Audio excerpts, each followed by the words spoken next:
Ele se chamava José Maria da Silva Paranhos Júnior.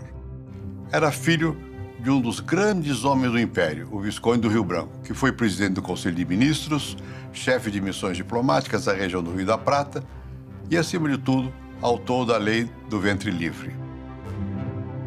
Hoje, o Visconde dá nome a uma pequena rua do centro do Rio de Janeiro, próxima à casa onde vivia.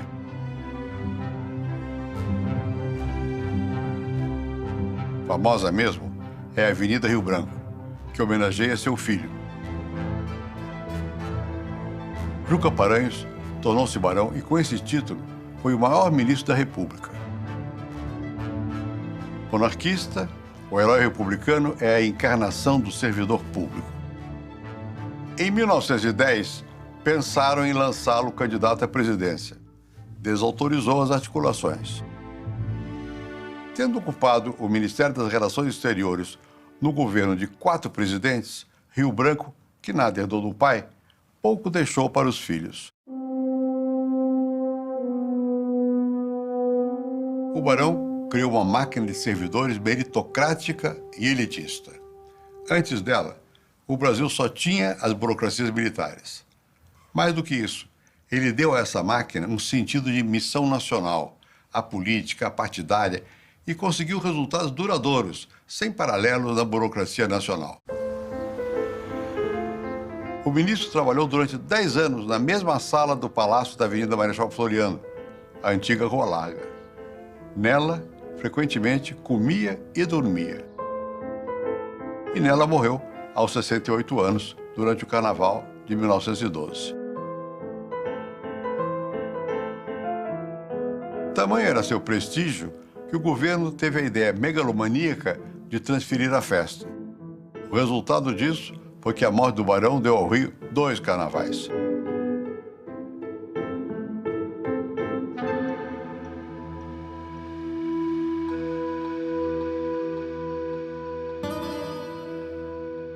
Com uma das maiores fronteiras terrestres do mundo, compartilhada com 10 países, o Brasil é uma das poucas nações que tem seus limites fixados há mais de um século e sem um tiro. Isso foi obra do Barão do Rio Branco.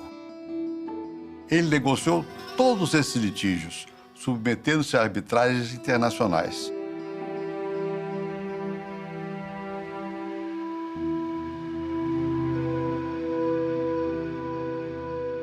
Das suas negociações, resultou o reconhecimento da posse pelo Brasil de todo o oeste de Santa Catarina, de um pedaço do Paraná e de outro da Amazônia, vedando à Guiana Francesa o acesso à margem esquerda do rio Amazonas.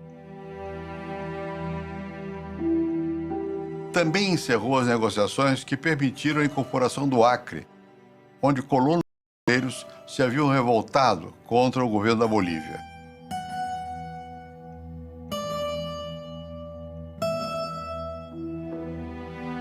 Nesse caso, o Brasil moveu tropas, mas elas não combateram. Hoje, a capital do Acre se chama Rio Branco. O barão incorporou ao Brasil uma extensão de 900 mil quilômetros quadrados, área equivalente a 10% do território nacional.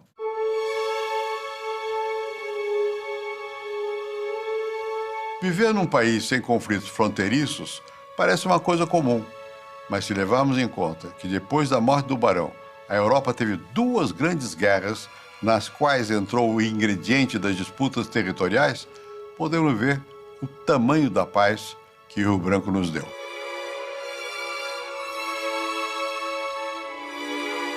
O barão criou o que se chama hoje de Itamaraty. Deu-se à diplomacia brasileira o nome do palácio onde o barão se instalou.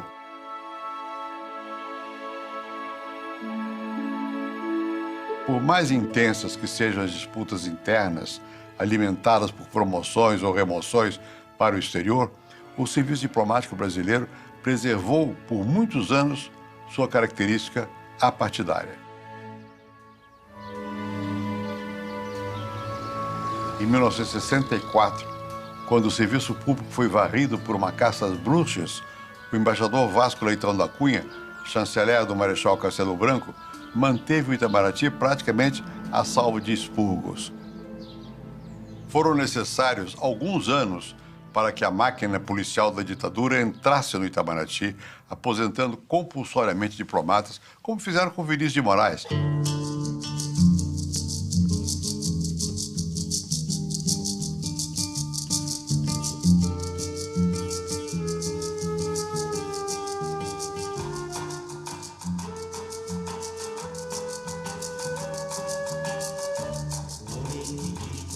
Não dá, não diz, não vai, não quis, não é. O serviço diplomático herdado e mantido por Rio Branco era elitista. Um candidato teve seu ingresso recusado pelo barão apenas porque o achou feio.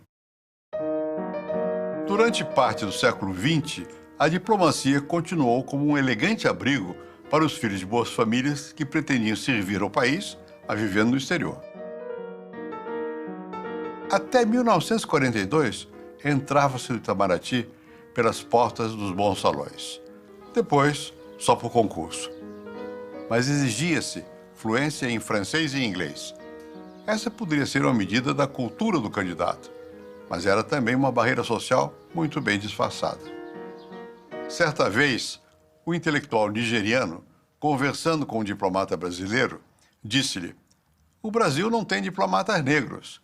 E em seguida acrescentou: "Nem brancos."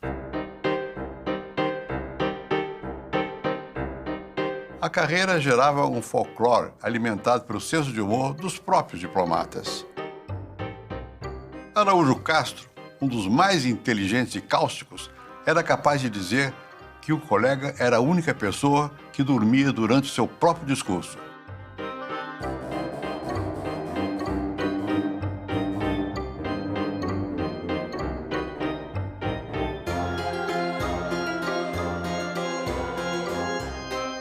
Esse folclore produziu pelo menos um desastre. Atribui-se ao general de Gaulle a frase "O Brasil não é um país sério." Colou, mas é falsa. Ela foi dita pelo embaixador brasileiro em Paris, Carlos Alves de Souza, durante uma controvérsia com a França em torno da pesca de lagostas em nosso litoral.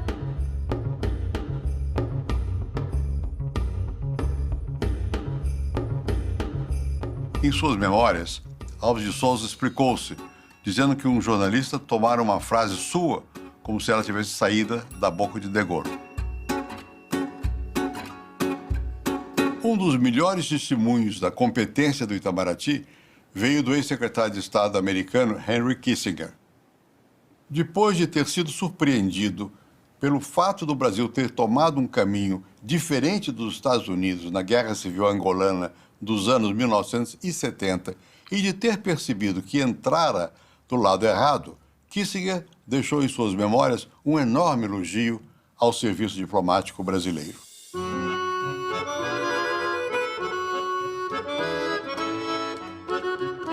Rio Branco era uma figura imponente, alto, gordo, com enormes bigodes.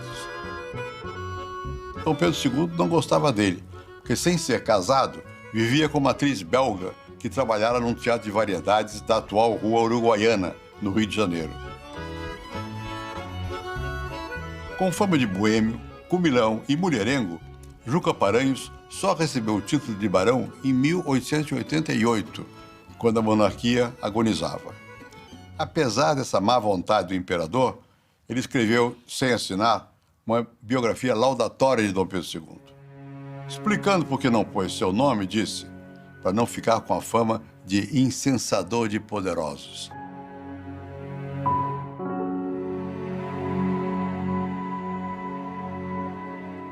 Uma das principais obras do barão chama-se Efemérides Brasileiras.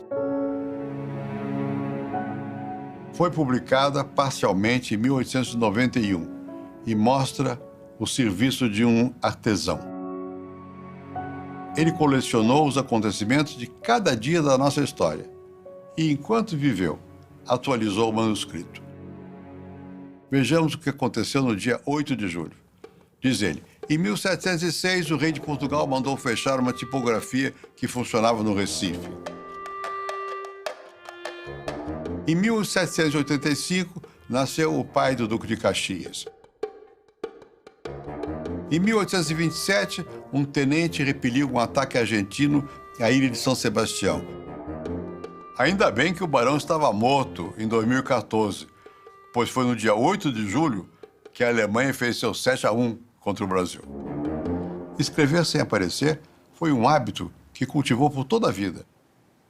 Grande amigo dos principais donos de jornais, frequentemente respondia a críticas ou levantava assuntos escrevendo artigos que não assinava. Gilberto Amado, um dos grandes observadores da política desse tempo, matou a charada. Dom Pedro II havia sido um moço sem mocidade. Via um pândego num jovem que sabia divertir-se. A implicância do imperador empurrou Paranhos para a diplomacia com um posto de cônsul em Liverpool. Na cidade estava um dos principais portos do comércio brasileiro. E naquela época, os cônsules ganhavam bônus de acordo com o valor dos papéis que assinavam. Era um cartório socialmente inexpressivo, mas garantia a renda que lhe permitia ler e estudar. Além disso, graças ao Barão de Penedo, que era o embaixador do Brasil em Londres, Paranhos passava a maior parte do tempo em Paris. Em 1887, no ocaso da monarquia, Rio Branco decidiu mudar o cabeçalho dos papéis do seu consulado. Não diria mais Consulado Geral do Império do Brasil, mas apenas Consulado Geral do Brasil. O barão foi um eterno pesquisador da história brasileira. Vivia entre mapas velhos, documentos e livros. Era um homem de poucos divertimentos. Um deles era pedir que estocassem baldes com água debaixo das janelas do seu gabinete para jogar à noite nos gatos que viviam no Itamaraty. Trabalhava duro e gostava disso. Rio Branco fugia de celebrações pessoais com uma observação que deveria estar inscrita na porta de todas as sedes de governo do mundo. Dizia, nada mais ridículo e inconveniente do que andar um diplomata a apregoar vitórias. No que pode parecer um paradoxo, sendo arredio a festejos pessoais, organizava cerimônias oficiais com pompa. Elas não eram para ele, mas para o Estado. Era o traço de um monarquista a serviço da República. Quem já foi ministro das Relações Exteriores, como eu, trabalha numa mesa sobre a qual há um pequeno busto do barão. É como se ele continuasse lá, vigiando seus sucessores.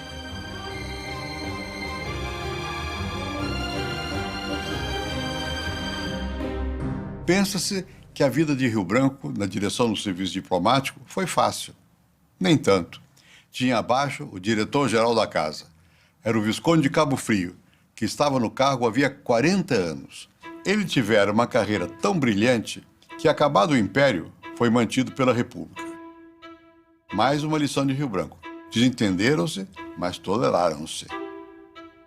A paz só veio em 1907, com a morte do Visconde, 5 anos depois da chegada do barão ao Itamaraty.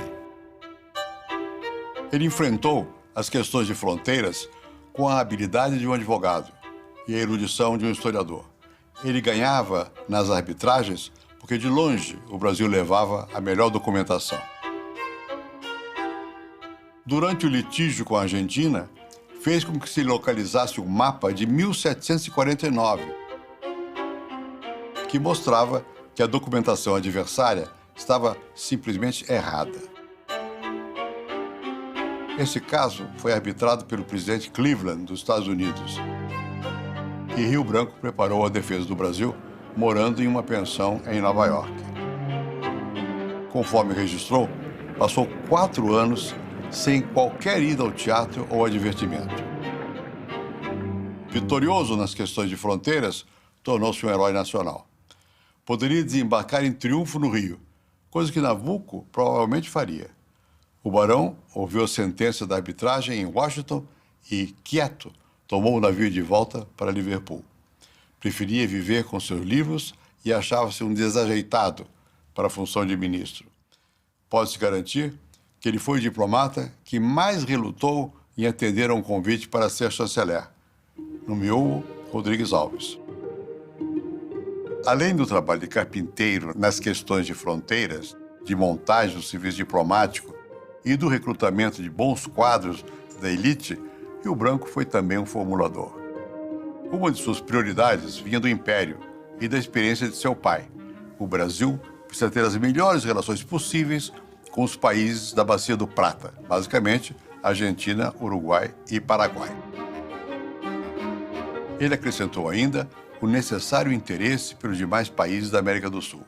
Até aí, podia-se dizer que seguiu um manual, mas ele mudou o eixo da nossa diplomacia, reorientando as relações do Brasil com os Estados Unidos. A elite do Rio de Janeiro e de São Paulo falava francês. O Brasil olhava para a Europa. Rio Branco olhou para os Estados Unidos. Em 1905, só 7 países tinham embaixadas em Washington, uma cidade provinciana, abafada e lamacenta. Os demais tinham apenas legações. Não fazia muita diferença, mas era uma medida simbólica. Rio Branco espanou a poeira eurocêntrica da nossa diplomacia. A potência industrial americana começava a se manifestar. Em 1876, visitando uma exposição industrial na Filadélfia, Dom Pedro II foi apresentado a uma coisa chamada telefone.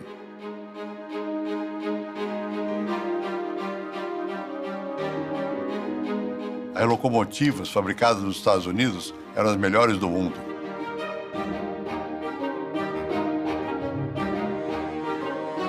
A permanência da esquadra americana na Baía da Guanabara fora relevante para acalmar uma revolta da Marinha, obrigando o Marechal Floriano Peixoto a marcar eleições.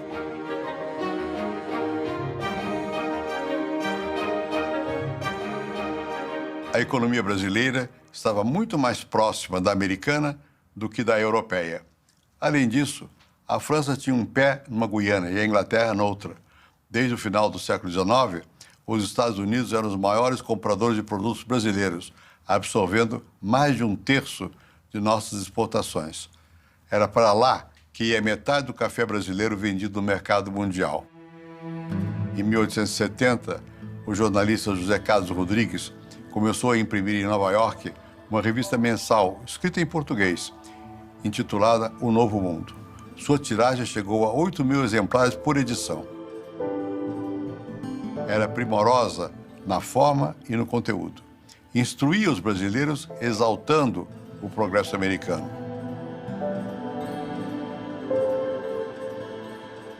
Trazia anúncios de máquinas, colhedeiras e vagões. Durou 9 anos. Rodrigues regressou ao Brasil e, em 1890, comprou o influente Jornal do Comércio do Rio de Janeiro. Era comum que o barão saísse do Itamaraty para encontrar-se com ele na redação do Jornal do Comércio. Tornou-se seu porta-voz. Um de seus concorrentes, o Jornal do Brasil, pertencia a Rodolfo Dantas, outro amigo do barão. O serviço diplomático estruturado pelo barão sobreviveu ao século porque foi funcional, mas também porque Rio Branco projetou-se nele como uma espécie de santo. No Itamaraty, pode-se encontrar quem fale mal de quem quer que seja. Nunca apareceu alguém que falasse mal do barão. Ainda hoje, pode-se visitar a sala onde trabalhava Rio Branco. Ela é imponente, com brocados verdes e toques dourados, mas nada tem a ver com a vida real. Rio Branco trabalhava na mais perfeita desordem.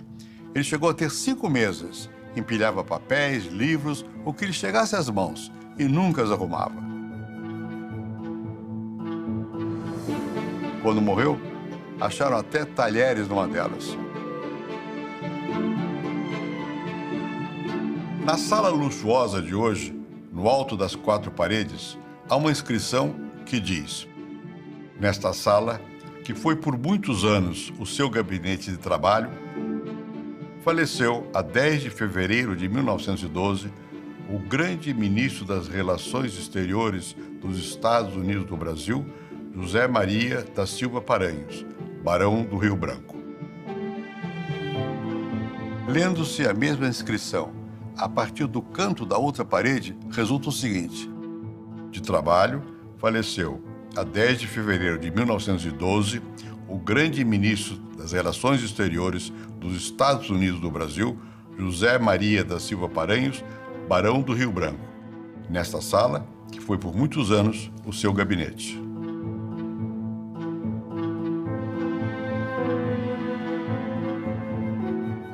Essa é a ordem certa.